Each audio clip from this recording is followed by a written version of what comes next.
2024 সালের শেষ প্রান্তিকে দেশের ব্যাংকিং খাতে যে ঋণ খেলাপি বেড়েছে, কিন্তু তারপরে আমরা ব্যাংক বহির্ভূত আর্থিক প্রতিষ্ঠানে কিন্তু আমরা দেখলাম ভিন্ন চিত্র। অর্থাৎ গত বছর অক্টোবর থেকে ডিসেম্বর পর্যন্ত 3 মাসে এনবিএফআই গুলোর ঋণ খেলাপি কমেছে 1000 কোটি টাকা। এ বিষয় নিয়ে একটু বিস্তারিত কথা বলতে আমাদের সাথে যুক্ত হচ্ছেন অর্থনীতিবিদ তৌফিক আহমেদ।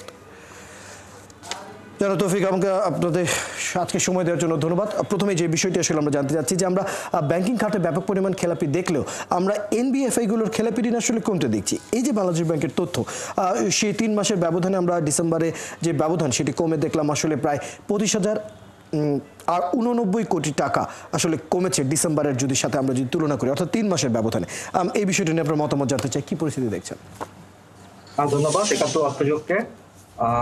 না, একদম ঠিকই আছে আর কি। আমাদের ব্যাংকিং খাতের এনপিএল যদিও বাড়ছে আর কি, পাশাপাশি যদি দেখি নন ব্যাংকিং গুলিতে যে একটা পজিটিভ একটা মুভ আর কি, যে কিছুটা লোক কমেছে আর কি, এটা অর্থনীতির জন্য একটু ভালো। তবে মেইন স্ট্রিম যে আমরা যেটা বলতে চাচ্ছি আর কি, মানি মার্কেট আর কি, মানে ব্যাংক, আমাদের যে ব্যাংকগুলি আছে সেগুলি কিন্তু আসলে এখনো কাঙ্ক্ষিত অবস্থায় কিন্তু আমরা কিন্তু ব্যাড লোন বা যেটাকে বলতেছি ব্যাড ডেট বা অনাদায়ী লোন বা এনপিএল যেটা বলছি, সেটা কিন্তু এখনো কিন্তু সেই কাঙ্ক্ষিত মাত্রায় কমে নাই।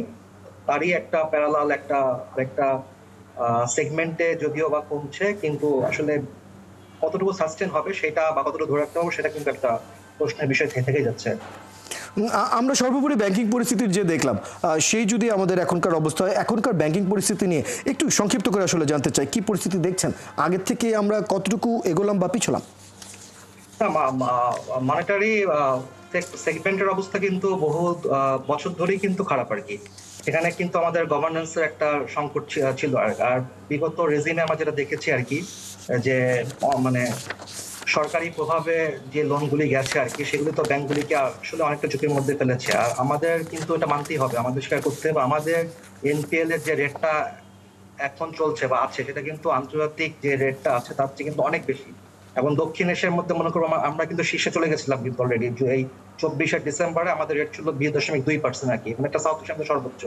আমি যদি পার্শ্ববর্তী দেশগুলো দেখো তাকাই, ভারত, পাকিস্তান, শ্রীলঙ্কার একটা ক্রাইসিস গেছে, তারা 12.9 ছিল আর কি ক্রাইসিসের কারণে। কিন্তু ভারত পাকিস্তানে কিন্তু সেটা কিন্তু খুবই কম আছে। ভারতে 2.8, পাকিস্তানেও যদি একটু বেশি রেটের 6.8-এ আছে আর কি, যেটা 3% থাকা লাগে। সেখান থেকে কিন্তু আমরা কিন্তু